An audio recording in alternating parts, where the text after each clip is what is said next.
some of the young people in, if any of you have questions. The emission rate of India is much lower than other developed countries.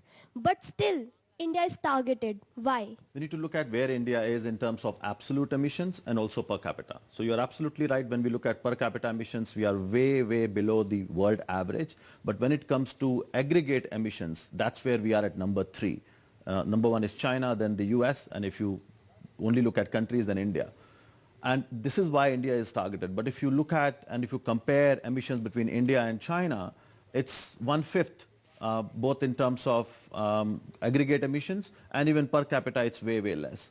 Yes, the current proportion of emissions we have is about 7%. So because of that ranking, India is targeted, and it is an unfair thing that India has been facing for a very long time, because the world community is ignoring the developmental challenges that India has in terms of number of people who are still living in poverty, as well as not sufficient access to energy. Right. Well, thank you for that, and thank you for the